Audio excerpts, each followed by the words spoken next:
الحمد لله نحمده ونستعينه ونستغفره ونؤمن به ونتوكل عليه ونعوذ بالله من شرور أنفسنا ومن سيئات أعمالنا ونشهد أن لا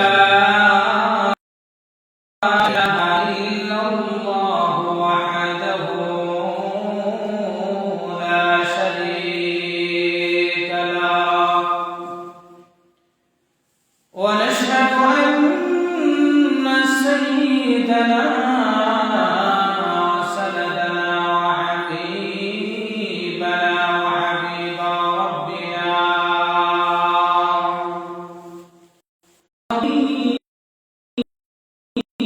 ربنا ومولانا محمدا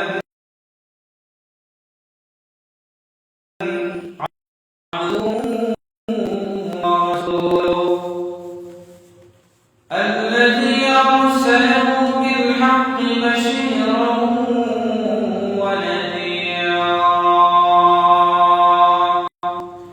وداعيا إلى الله بإذنه وسراجا منيرا. أما بعد فنعوذ بالله من الشيطان الرجيم. بسم الله الرحمن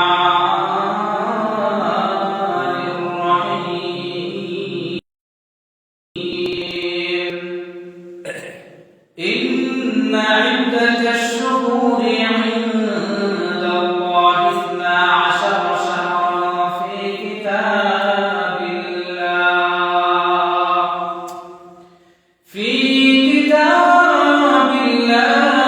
يوم خلق السماوات والأرض منها 4 حرم ذلك الدين القيم فلا تظلموا فيهن أنفسكم وقاتلوا المشركين كافة كما يقاتلونكم كافة واعلموا أن الله مع المتقين.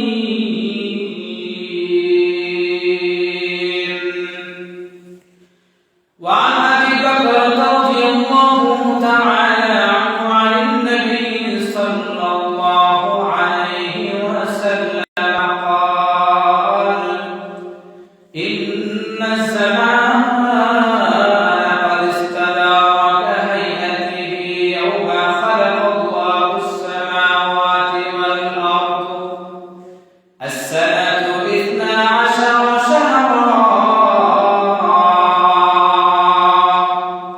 منها 4 حرم ثلاثة متواليات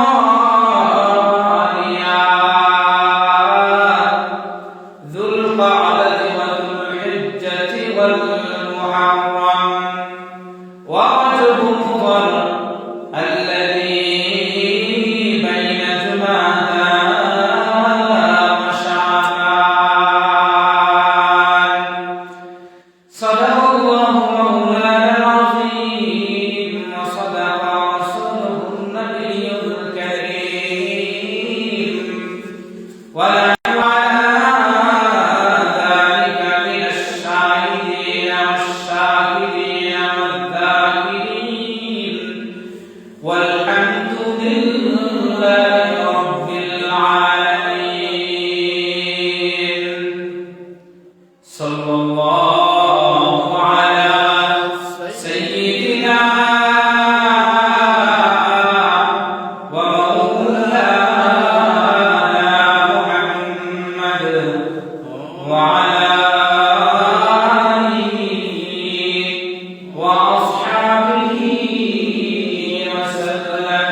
যে মহান রব্বুল আলামিন আপনাকে আমাকে দুনিয়ার সমস্ত ঝামেলা থেকে ফারিগ করে আল্লাহ রব্বুল আলামিন আমাদেরকে তার মহান হুকুম জুমার নামাজ আদায় করার নিয়তে মসজিদে আসার বসার তৌফিক দান করেছেন। এজন্য সেই মহান মালিকের দরবারে দিল থেকে মহব্বতে কালিমাতুশ শুকর পাঠ করি, সকলে পড়ি আলহামদুলিল্লাহ। সম্মানিত হাজিরিন, আমরা আরবি বছরের ৬ষ্ঠ নম্বর মাস জুমাদাল উখরার একদম শেষ পর্যায়ে এসে উপনীত হয়েছে। আগামী সোমবার যদি চাঁদ উদিত হয় তাহলে আমাদের মাঝে রজব মাসের সূচনা হবে। সম্মানিত হাজিরিন, যেহেতু আমাদের সামনে রজব মাস আসতেছে, এই রজব মাস একটা গুরুত্বপূর্ণ মাস। এই মাসে আমাদের করণীয় আমল, বর্জনীয় আমল এবং এই মাসের গুরুত্ব সম্পর্কে আজকে আমরা আলোকপাত করার চেষ্টা করব ইনশাআল্লাহ।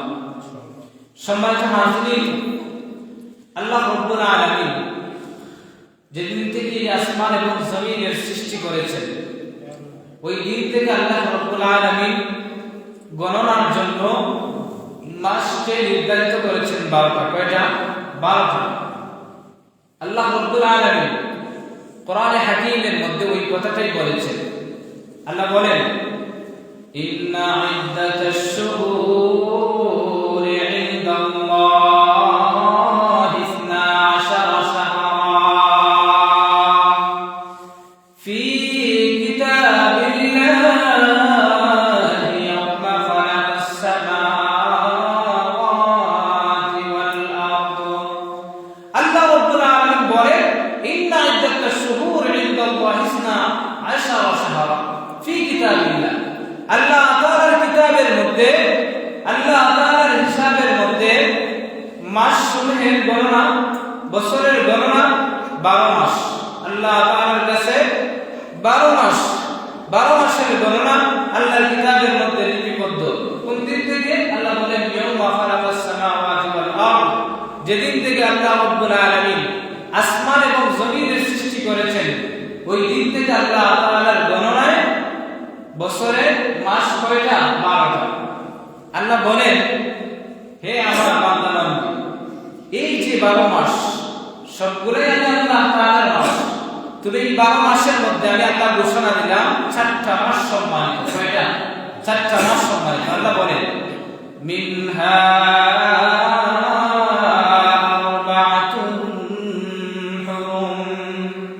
এই 12 মাসের মধ্যে 4 মাস আমি আল্লাহ তাআলা হারাম করে সম্মানিত বলে ঘোষণা করলাম।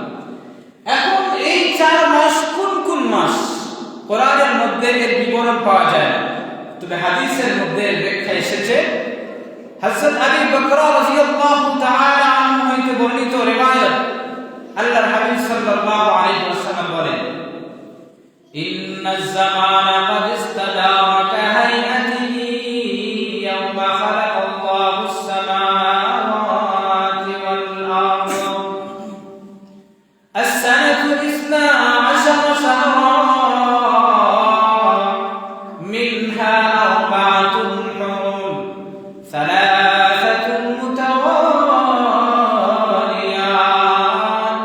dhul qa'dati wa dhul hijjati wal muharram wa rajab mudhar alladhi bayna jumada wa sha'ban। আল্লাহর হাবিব সাল্লাল্লাহু আলাইহি ওয়াসাল্লাম ঘোষণা করেন ইন্নাজ জামান, নিশ্চয় সময়ে যেদিন থেকে আল্লাহ রাব্বুল আলামিন আসমান এবং জমিনের সৃষ্টি করেছেন, ওই দিন থেকে তার সর্বাবস্থায় ধারাবাহিকভাবে সময়ের পরিক্রমা ধারাবাহিকভাবে চলে আসতেছে। as-sanatu 12 shahran,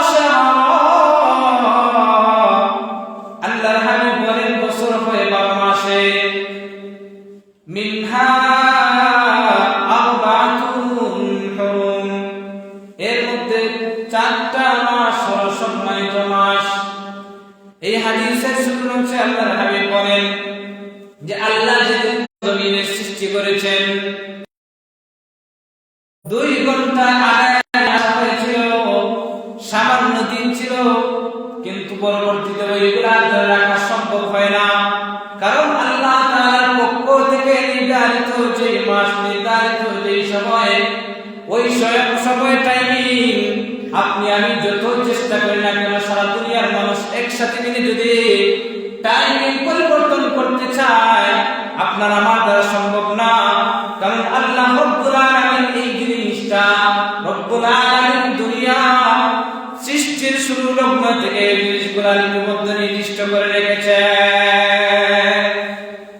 আল্লাহ বলেন তার সমস্তায় বছরের যে গণনা করার যে মাস 12 মাস, ওই 12 মাস তার সমস্তা আগে এসেছে, এখনো চলমান আছে। আল্লাহর হাবিব বলেন as-sanatu 12 shahran, বছর হয় 12 মাসে। মিনহা আরবাতুন হুরুম, এই 12 মাসের মধ্য থেকে আল্লাহ রাব্বুল আলামিনের কাছে সম্মানিত মাস হলো 4টা। আল্লাহর হাবিব বলেন সালাসাতুন মুতাওয়ালিয়াত, 3টা মাস হলো ধারাবাহিক, একটার পর একটা আসে। এর মধ্যে প্রথম নম্বর যুলকাদা মাস, ওয়া যুলহিজ্জা 2 নম্বর হলো যুলহিজ্জা মাস, ওয়াল মুহাররম 3 নম্বর হলো মুহাররম মাস। আল্লাহর হাবিব বলেন চতুর্থ নম্বর যেটা, সেটা হলো ওয়া রাজব মুদর, রজব মাস, আল্লাযী বাইনা জুমাদা ওয়া শাবান, যেটা জুমাদা এবং শাবানের মধ্যখানে আসে। যে মাসটা আমাদের মাঝে সামনে শুরু হবে, এই মাসটা, এই রজব মাসটা আসলে হুরুম, সম্মানিত মাসের অন্তর্ভুক্ত। সম্মানিত হাজিরিন, তো এই কোরআন সুন্নাহর এই আলোচনা থেকে আমরা এই জিনিসটা বুঝতে পারলাম যে আমাদের সামনে যে মাসটা আসতেছে, আরবি মাস রজব মাস, এই মাসটা আল্লাহ তাআলার কাছে কি সম্মানিত একটা মাস। এবার আসেন এই মাসের ব্যাপারে আমরা এই মাসের মাহাত্ম্য সম্পর্কে কিছু আলোচনা করি। সম্মানিত হাজিরিন, এই রজব মাস এটা আরবি বর্ষপঞ্জিকার 7ম নম্বর মাসের নাম হচ্ছে রজব মাস, যেটা আসলে মূলত রমাদানের সূচনা যে মাস থেকেই আসলে হয়। এই রজব মাস আসলে আমাদের মধ্যে মুসলমানদের ভিতরে একটা জিনিস জাগ্রত হয় যে রমজানুল মুবারক আর বেশি দেরি নয়, একদম আমাদের কাছাকাছি চলে আসছে। সম্মানিত হাজির, রজব শব্দের মানেই হচ্ছে সম্মানিত। এর মাধ্যমেই বোঝা যায় এই মাসটাই আলাদাভাবে আল্লাহ তাআলার কাছে সম্মানিত। এমনকি দুনিয়ার মানুষের কাছেও এই রজব মাসটা সম্মানিত ছিল, আছে এবং কিয়ামত পর্যন্ত এর সম্মান বহাল থাকবে। সম্মানিত হাজির, এই রজব মাসকে রজব কেন বলা হয়? ইবনে ফারিস রাহমাতুল্লাহ তিনি উল্লেখ করেন যে এই রজবকে রজব এই জন্য বলা হয় লিআন্নাহুম কানু ইউআযিমুনাহু ওয়া ক্বাদ আযযামাতহু আশ-শারিআতু আইযান। এই রজবকে এই জন্য বলা হয় যে আমরা এই মাসে সম্মান দিই, যার কারণে সম্মান দিতে গিয়ে তারা ওই মাসে যুদ্ধ বিগ্রহ করত না, অন্যায় মানুষের উপর অভিযান এগুলো করত না। এই আশরে হুরুম, এই সম্মানিত 4 মাস আসার সাথে সাথে তারাও সম্মান করত। তারাও দেখা গেছে ঝগড়া ফাসাদ, বিবাদ, যুদ্ধ বিগ্রহ এই মাসে তারা স্টপ করে দিত এই মাসের সম্মানার্থে। তিনি বলেন ওয়াকাদ আযযামাতহু আশ-শারিআতু আইযান, শুধু আরবরা যে তারা সম্মান দিত এমন না, বরং দ্বীনের শরীয়ত আসার পরেও এই 4 মাসের সম্মানকে বহাল রাখে। শরীয়ত কিন্তু এই 4 মাসের সম্মান দিয়েছে। সম্মানিত হাজির, এই রজব মাস হলো আশহুরুল হুরুমের অন্তর্ভুক্ত। এই মাসগুলোকে হারাম মাস কেন বলা হয়? উলামায়ে কেরাম এর 2টা কারণ উল্লেখ করেন। প্রথম নাম্বার কারণ, এই মাসে যেহেতু আরবরা যুদ্ধ বিগ্রহ তারা হারাম মনে করত, মুশরিকরাও এই জিনিসটা মানত, এর সম্মান দিত, এই জন্য এই মাসটাকে, এই মাসগুলোকে আশহুরুল হুরুম বলে আখ্যায়িত করা। সম্মানিত হাজির, হারামের একটা অর্থ আমরা জানি নিষিদ্ধ, হারামের অর্থ নিষিদ্ধ। এই কাজে যুদ্ধ বিগ্রহ তারা নিষিদ্ধ মনে করত, এই জন্য এই মাসগুলোকে আশহুরুল হুরুম বলা হয়। আর আশহুরুল হুরুম হারামের আরেকটা অর্থ হলো সম্মানিত মাস। যেহেতু আল্লাহ তাআলা এই মাসগুলোকে সম্মানিত মাস বলে কোরআনের মধ্যে ঘোষণা করেছেন, আল্লাহর হাবিব সাল্লাল্লাহু আলাইহি ওয়াসাল্লাম এই মাসগুলোকে সম্মানিত বলে ঘোষণা করেছেন। এর আলাদা একটা সম্মান আছে। কেমন সম্মান? যে এই মাসগুলোতে একজন ইমানদার বান্দা-বান্দী যদি নেকির কাজ করে, তাহলে ওই নেকিটা আল্লাহ রাব্বুল আলামিন বড় করে দেবে। সুবহানাল্লাহ, আল্লাহ রাব্বুল আলামিন বড় করে দেবে এই বিশেষ মাসগুলোর কারণে, খাতিরে। যেহেতু আল্লাহ তাআলা তার নিজের পক্ষ থেকে আলাদা একটা সম্মান দিয়েছেন, এজন্য এই মাসগুলোকে আশহুরুল হুরুম বলা হয়। সম্মানিত হাজিরিন, আল্লাহ রাব্বুল আলামিন যে এই মাসগুলোকে আলাদা ঘোষণা করলেন, এর হিকমত কি?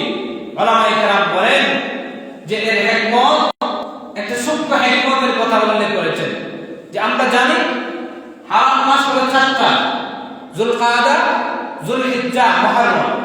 এই যে 3টা মাস আছে, এই 3টা মাস হলো আমাদের জন্য হজের মাস। কিরকম ভাবে আপনাদেরকে বুঝাই।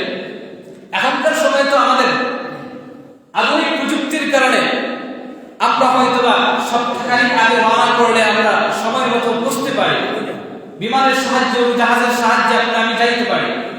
কিন্তু তৎকালীন সময়ে এইগুলো ছিল না, বিমানের জাহাজের কোনো ব্যবস্থাপনা ছিল না। মানুষ হজের উদ্দেশ্যে রওনা করত, কেউ পয়দল হেঁটে, পায়ে হেঁটে, আবার কেউ দেখা গেছে কোনো জীবজন্তু আরোহণের উপর, বাহনের উপর আরোহণ করে তারা হজের উদ্দেশ্যে রওনা করত। যেহেতু এই যে পায়ে হেঁটে বা বাহন দ্বারা সফর করতে দীর্ঘ একটা সময় লাগতো, এজন্য তারা এই যে যুলহিজ্জা মাসের 1 মাস অথবা 2 মাস আগ থেকে তারা রওনা করত। আল্লাহ রাব্বুল আলামিন এই 3টা মাস লাগাতার, যে 3টা মাস যুলকাদা, যুলহিজ্জা আর মুহররম, এই 3 মাসকে হারাম করে ঘোষণা করার হিকমত উলামায়ে কেরাম বলেন, এই যে মানুষ হজের উদ্দেশ্যে রওনা করবে, যাতে মানুষের জান মালের নিরাপত্তা থাকে, যাতে মানুষ এই হজের সফরে রওনা দেওয়ার কারণে অসাধু যারা আছে তারা যেন তাদের উপর আক্রমণ না করে, এজন্য আল্লাহ রাব্বুল আলামিন হারাম বলে ঘোষণা দিয়েছেন যাতে মানুষ নিরাপদে বাইতুল্লাহ পর্যন্ত পৌঁছতে পারে। আর ওই সম্মানটা আগেকার যুগে মানুষের এখনো পর্যন্ত ওই সম্মানটা এখনো আছে। দেখা গেছে যে ওই মাসগুলোতে তারা মানুষের উপর জুলুম করতো না, যার কারণে মানুষ নিরাপদে যুলকাদা মাসে প্রস্তুতি নিয়ে বাইতুল্লাহ পর্যন্ত যেতে পারত। যুলহিজ্জা মাসে তারা এই যে হজ্জের কার্যাবলী সম্পাদন করে আবার মুহররম মাসের আগে আগে তারা নিরাপদে তাদের বাড়ি পর্যন্ত পৌঁছতে পারত। এই জন্য আল্লাহ রাব্বুল আলামিন এই হিকমতের দিকে লক্ষ্য করে এই যে লাগাতার যে 3টা মাস, 4 মাসের মধ্যে 3টা মাসকে হারাম বলে ঘোষণা করেছেন। রয়ে গেল এক মাস, রজব মাস। এই রজব মাসের ব্যাপারে উলামায়ে কেরাম বলেন আল্লাহ তাআলার হিকমত হলো যাতে বান্দা নিরাপদে উমরা আদায় করতে পারে। এই উমরা পালনের জন্যই আল্লাহ রাব্বুল আলামিন এই মাসকে সম্মানিত বলে ঘোষণা করেছেন, হারাম মাস বলে ঘোষণা করেছেন। এজন্য দেখা গেছে সাহাবায়ে কেরামদের কেউ কেউ বা বুজুর্গানে দ্বীনের কেউ কেউ দেখা গেছে অনেকেই এই যে রজব মাস আসলে তারা এই মাসে কি করতেন? উমরা করেছেন। এই হলো এই মাসগুলোকে হারাম বলে ঘোষণা দেওয়ার হিকমত। সম্মানিত হাজিরিন, এবার আসেন এই রজব মাস সম্পর্কে সালাফে সালেহিন তারা কি বলে গিয়েছেন এই সম্পর্কে আমরা বুঝতে শুনলে, আলোচনা শুনলে আমাদের দিলের ভিতরে এই মাসগুলোর প্রতি আলাদা একটা কি আসবে? মহব্বত আসবে, আলাদা একটা আজমত আমাদের দিলের ভিতরে জাগ্রত হবে। সম্মানিত হাজিরিন, এই রজব মাসের তুলনা করেছেন উলামায়ে কেরাম বলেন এই রজব মাস হলো বীজ বপনের মাস। রজব মাস হলো আমলের বীজ বপনের মাস। এই মাস হলো বরকত এবং কল্যাণময় মাস সমূহের চাবিকাঠি। উলামায়ে কেরাম বলেন একজন মানুষ যদি বালাখানার ভিতরে যদি প্রবেশ করতে চায় তাহলে ওই বালাখানার যে গেট আছে, ওই গেটের যে তালাটা ঝুলানো আছে ওই তালার চাবি সংগ্রহ করতে হয়। কারণ তালা যদি ঝুলানো থাকে, গেট যদি বন্ধ থাকে, চাবি ছাড়া কে ওই বালাখানার ভিতরে প্রবেশ করা কি সম্ভব না। এজন্য আগে চাবি সংগ্রহ করতে হয়। এই তদ্রূপভাবে আমাদের সামনে গুরুত্বপূর্ণ বরকতি মাস রমাদানুল মুবারক মাস আসতেছে। এই রমাদানুল মুবারকে আপনি আমি যদি উপনীত হতে চাই তাহলে আমাদেরকে বরকতের কল্যাণের চাবি আমাদেরকে সংগ্রহ করতে হবে। আর ওই বরকত এবং কল্যাণের চাবি সংগ্রহের মাস হলো রজব মাস।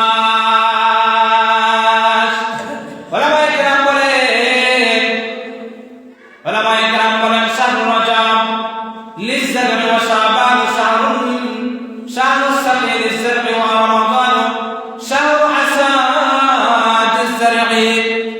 এই মাসকে রজব মাসকে বীজ বপনের সাথে উলামায়ে কেরাম তুলনা করেছেন। একজন মানুষ দেখবে ভাদ্র মাস যখন আমাদের মধ্যে আসে তখন আপনি আমি জমিনের মধ্যে জ্বালা ফালাইয়া বীজ বপন করে, এই জ্বালা ফালানোর পরে বীজ বপন করার পরে আপনার আমার কাজ বিশেষ হয়ে যায় না, বরং সবে মাত্র শুরু হইল।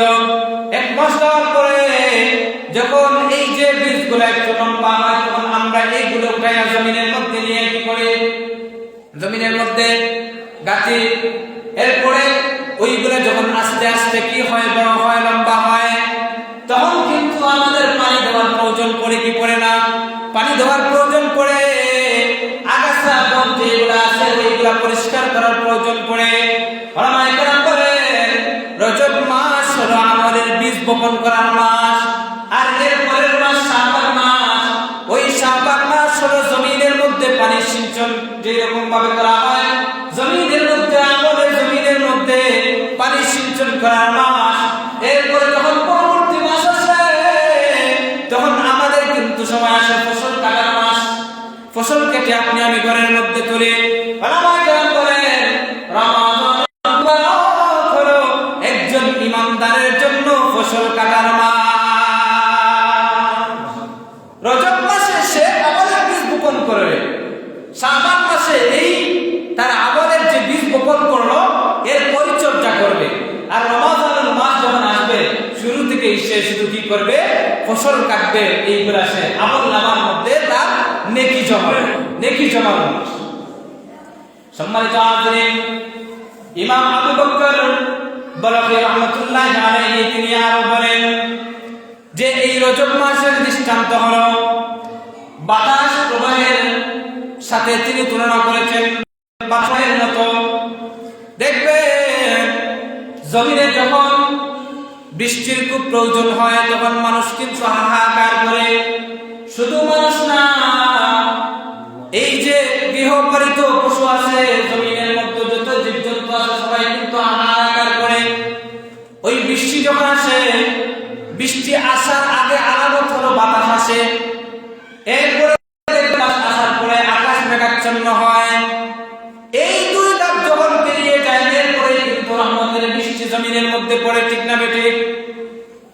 ইমাম আবু বকর বলখি রাহমাতুল্লাহি আলাইহি তিনি বলেন একজন মানুষের জীবনে রজব মাস আসা মানে হলো তার আমলের মধ্যে যে রহমতের বাতাস প্রবাহিত হওয়া, আর শাবান মাসে উপনীত হওয়া মানে আকাশ মেঘাচ্ছন্ন হওয়া, আর রমাদানুল মুবারকে উপনীত হওয়া মানে বান্দার জীবনের মধ্যে আল্লাহ তাআলার পক্ষ থেকে রহমতের বাণী বর্ষণ হওয়া।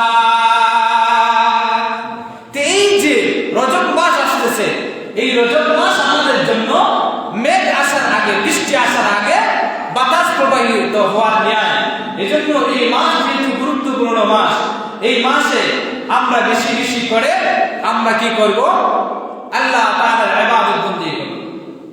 এই মাসটা এত গুরুত্বপূর্ণ মাস, ওলামায়ে কেরাম বলেন এই মাসের ইবাদত অন্য মাসের ইবাদতের চাইতে বেশি সওয়াবের মধ্যে রাখে।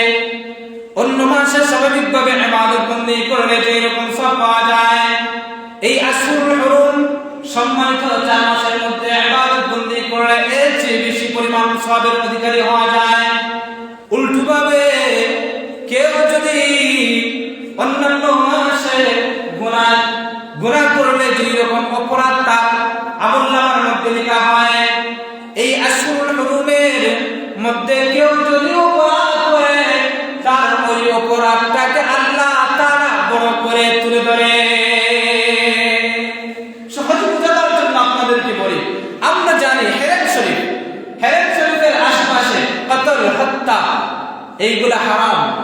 একটা পিঁপড়াও মারা যাবে না, একটা মশা মাছিও মারা কি হারাম।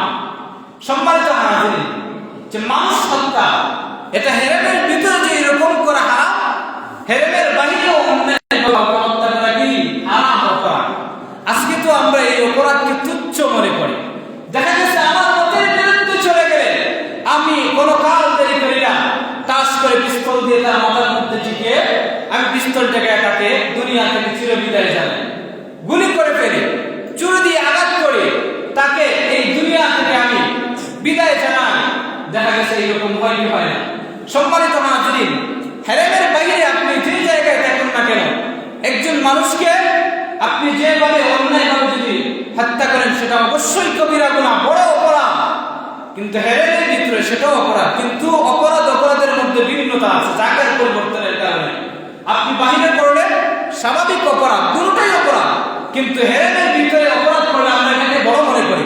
কারণ আল্লাহ তাআলা ঘোষণা করেছেন এই এরিয়াতে সাধারণ একটা তুচ্ছ থেকে তুচ্ছ মশা মাছি ওইগুলো কি করা যাবে না, মারা যাবে না।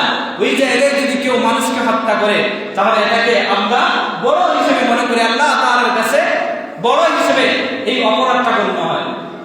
আরো বোঝানোর জন্য আরেকটা উদাহরণ দেই। যেমন আপনি আমি অনেকের ঘরের মধ্যে টিভি আছে, এখন তো টিভি লাগে না, এখন তো হাতে হাতে টিভি আছে সবার। মোবাইলের মধ্যে সবকিছু পাওয়া যায়, আপনি ভালো দেখতে পারেন, খারাপও দেখতে পারেন, এই সুযোগটা মোবাইল করে দিয়েছে। সম্মানিত হাজিরিন, মোবাইল বলেন বা টিভির মধ্যে কেউ যদি খারাপ কিছু দেখে, হিন্দি সিনেমা, হিন্দি সিরিয়াল, এইগুলা স্টার জলসার মতো এইগুলা যে অপরাধমূলক যেই ছায়াছবি যেগুলো আছে, এইগুলা দেখলে গুনাহ হয় না? গুনাহ হয়। এগুলা দেখলে গুনাহ, সুদের জিনা হয়, কাজের জিনা হয়, এইগুলা হারাম। কিন্তু এই অপরাধটা একজন মানুষ বাহিরে করলে যেই রকম ভাবে আমাদের কাছে মনে হয়, কেউ যদি মসজিদের মধ্যে টিভি টানায় এইগুলা যদি ওই অপরাধগুলা করে, তাহলে দেখবেন বাহিরে করলে যেই রকম অপরাধ মনে হয় মসজিদের ভিতরে কেউ এসে পড়লে এর থেকে বেশি অপরাধ আমাদের কাছে বড় মনে হয় কি হয় না? বড় মনে হয়। ঠিক তদ্রূপভাবে একজন মানুষ এই আশহুরে হুরুমের বাহিরে, অর্থাৎ এই যে বাকি যে আরো 8 মাস আছে, এই আটের মধ্যে যে অপরাধ করে, এই অপরাধগুলো অপরাধ হিসেবে আল্লাহর কাছে গণ্য হয়। কিন্তু এই আশহুরে হুরুম হারাম মাসের মধ্যে কেউ যদি 4 মাসের মধ্যে যদি অপরাধ করে, তাহলে আল্লাহ তাআলার কাছে ফেরেশতারা এই অপরাধটা বড় করে তুলে ধরবে। এই জন্য যেহেতু এই মাসে অপরাধগুলো বড় করে তুলে ধরা হয়, অন্ততপক্ষে এই মাসগুলোতে আপনি আমি অপরাধ করা থেকে বিরত থাকবো। আর ওলামায়ে কেরাম বলেন, কেউ যদি এই আশহুরে হুরুমের 4 মাসে যদি অপরাধ থেকে যদি বিরত থাকতে পারে, নিজেকে বিরত রাখতে পারে, তাহলে আল্লাহ রাব্বুল আলামিন বছরের যে বাকি 8 মাস আছে, এই অন্যান্য মাসে তাকে অপরাধ থেকে বাঁচা তার জন্য সহজ হয়ে যাবে। সুবহানাল্লাহ।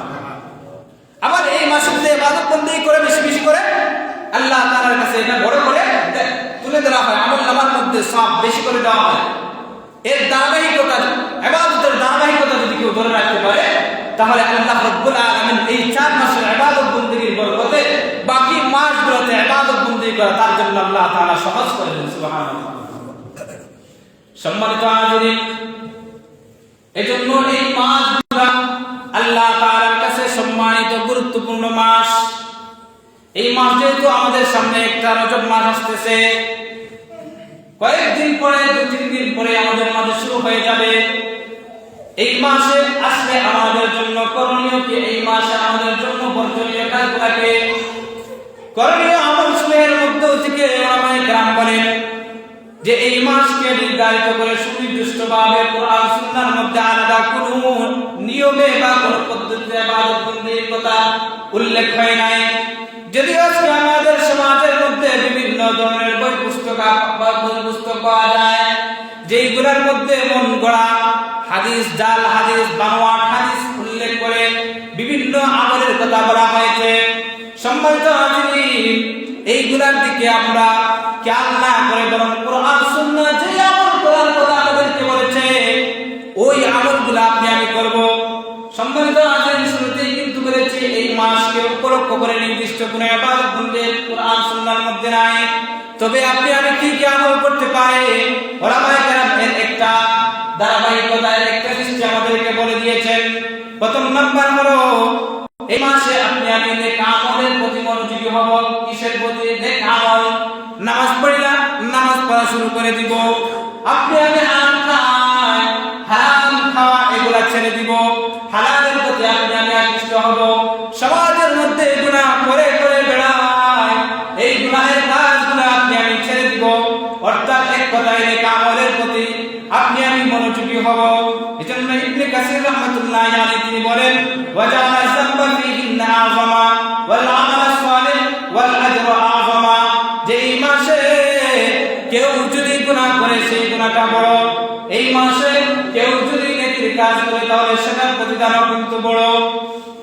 এই হলো আপনার আমার প্রথম নম্বর করণীয় আমল। আপনি আমি বেশি বেশি করে কি করব? নেক আমল করব। 2 নম্বর আমল, গুনাহ করে আপনি আমি নিজেদের উপর জুলুম করব না, অর্থাৎ গুনাহের কাজ থেকে বিরত থাকব। এই আয়াতে কারিমার শেষ অংশে আল্লাহ রাব্বুল আলামিন বলেন, ফালা তাযলিমু ফীহিন্না আনফুসাকুম। ও আমার বান্দা-বান্দী, এই হারাম মাসগুলো যখন তোমাদের মাঝে আসবে, এই হারাম মাসগুলোতে তোমরা গুনাহ করে নিজেদের উপর জুলুম করো না। গুনাহ করলে আবার নিজেদের উপর কিভাবে জুলুম করা হয়, ওলামায়ে কেরাম তাফসীরের কিতাবের মধ্যে লেখেন যে গুনাহ করলে আল্লাহ তাআলার অভিশাপের মধ্যে পড়তে হয়, আল্লাহ তাআলার আযাবের গজবের মধ্যে পড়তে হয়। আর ওই যে গুনাহের প্রতিদান হলো জাহান্নামের আগুন, এই জাহান্নামের আগুনে জ্বলতে হয়। এই যে বান্দা গুনাহের কারণে তার জীবনের মধ্যে আযাব আসা, গজব আসা, এই যে গুনাহের কারণে আখিরাতে জাহান্নামের আগুনের মধ্যে নিক্ষিপ্ত হওয়া, এটা কি তার উপর জুলুম কি জুলুম না? অবশ্যই। ফালা তাযলিমু ফীহিন্না আনফুসাকুম। ও আমার বান্দা-বান্দীরা, এই মাসগুলো যখন আসবে তখন গুনাহ করার মাধ্যমে তোমরা নিজেরা নিজেদের উপর জুলুম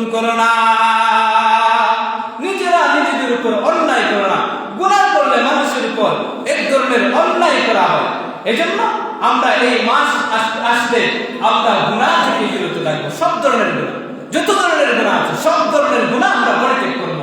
এই যে মনোবাসনা, এই প্রতিজ্ঞা আপনি আমি আজকে এখান থেকে নিয়ে যাই যে সামনে যে দিনগুলো আসবে এই দিনগুলো হচ্ছে গুরুত্বপূর্ণ দিন। এই দিনগুলোতে আপনি আমি কি করবো না, গুনাহের কাজ টোটালি করবো না। সম্মানিত হাজিরিন, এই রজব মাস আসলে আমাদের জন্য 3 নম্বর করণীয় আমল উলামায়ে কেরাম বলেন, যেহেতু রজব মাস রমাদানুল মুবারক আসার সূচনার মাস, এজন্য এই মাস আসার সাথে সাথে আপনি আমি বেশি বেশি করে আল্লাহ তাআলার কাছে দোয়া করব। কি দোয়া করব? রমাদানুল মুবারক পর্যন্ত যেন আল্লাহ তাআলা আমাদের হায়াতকে বৃদ্ধি করে দেন।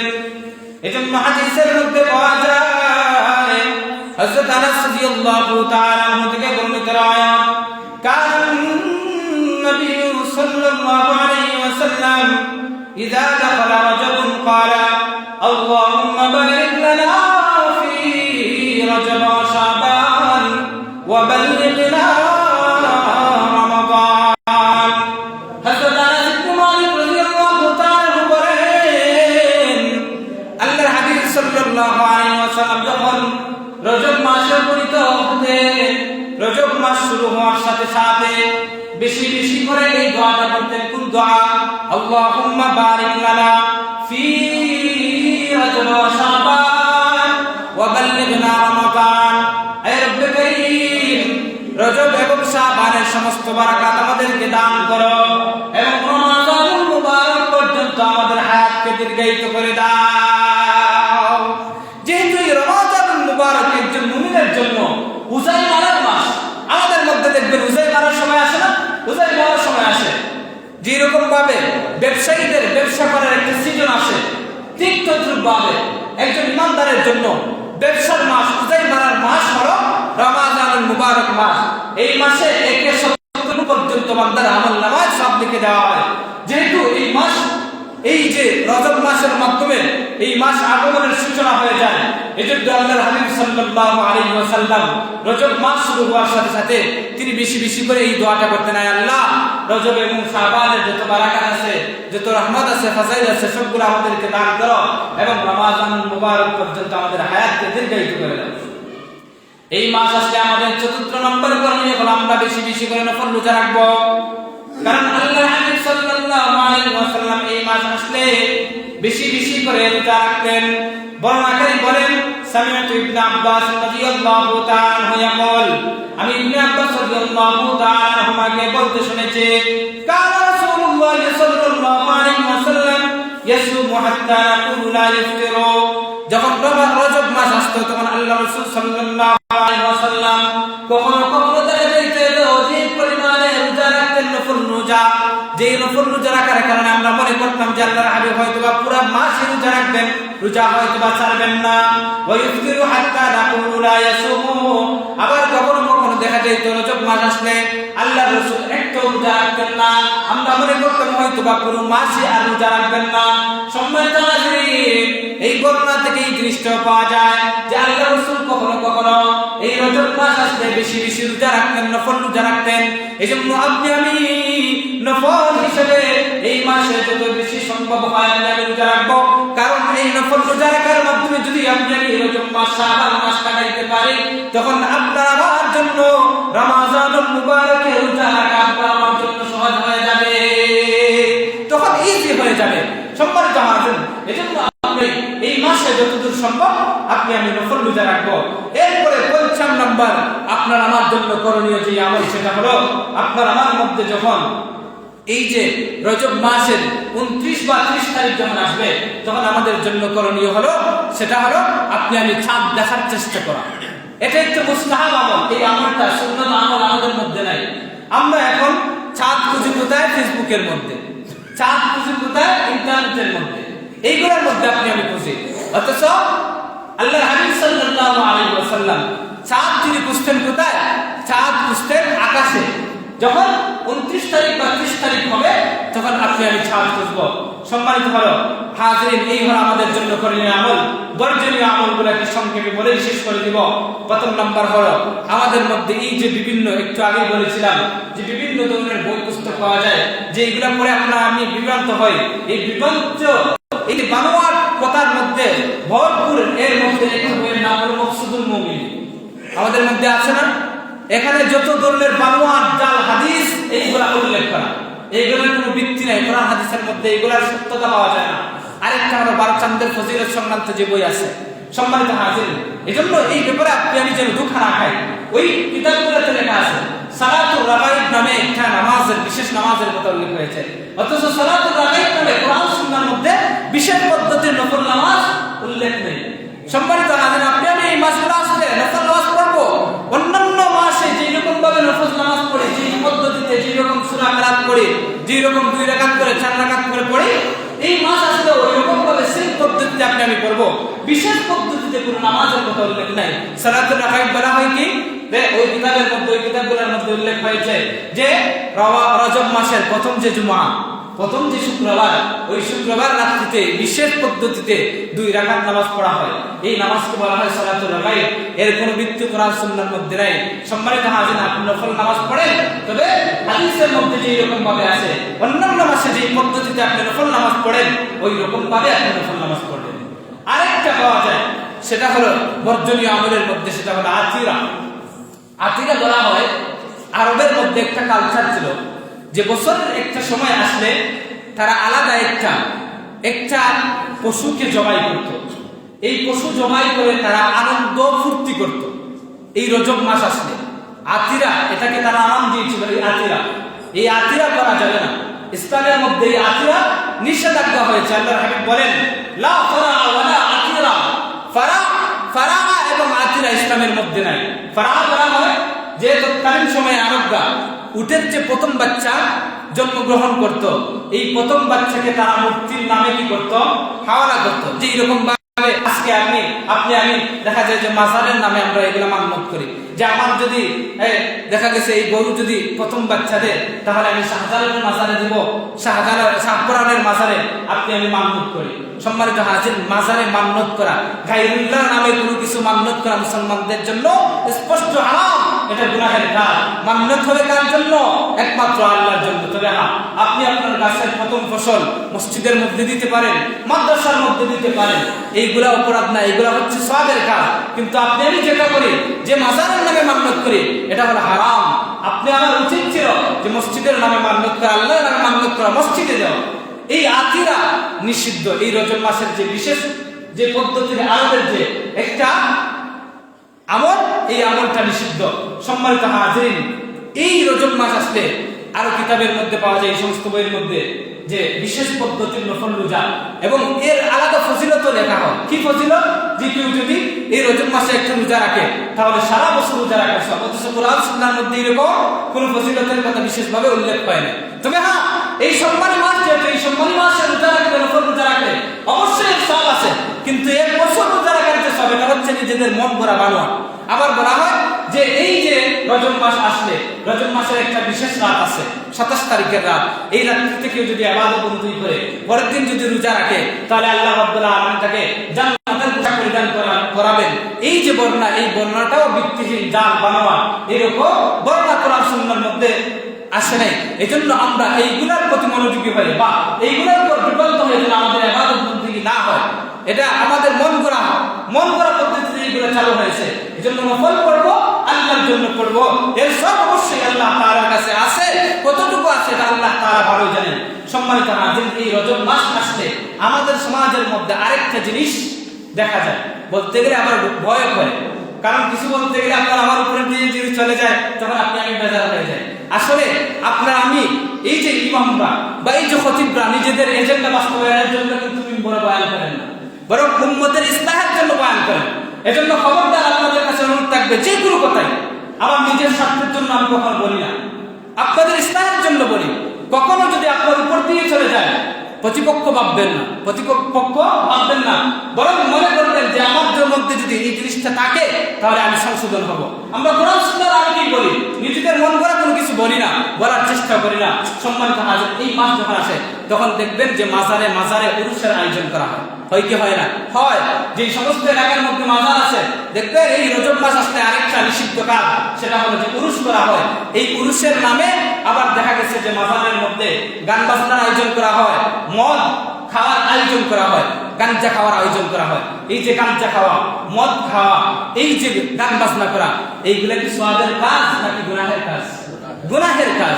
এজন্য আপনি আমি মুসলমান, আপনি আমি এইগুলা করতে পারি না। আপনি আমি মাজারে যাব, জিয়ারতের উদ্দেশ্যে যাব, গান বাজনার উদ্দেশ্য নয়, মদ খাওয়ার উদ্দেশ্য নয়, গাঞ্জা খাওয়ার উদ্দেশ্য নয়। এজন্য এইগুলা হলো আমাদের জন্য এই মাসে বর্জনীয় আমল। সম্মানিত হাজির, এই যে রজব মাস যেটা আমাদের সামনে আসতেছে, করণীয় কয়েকটা আমলের কথা বললাম এবং বর্জনীয় কিছু আমলের কথা বললাম। আল্লাহ রাব্বুল আলামিন আমাদের সবাইকে যেন এই কথাগুলোর উপর যথাযথ আমল করার তৌফিক দান করেন। ওয়া আখিরু দাওয়ানা আলহামদুলিল্লাহি রাব্বিল আলামিন।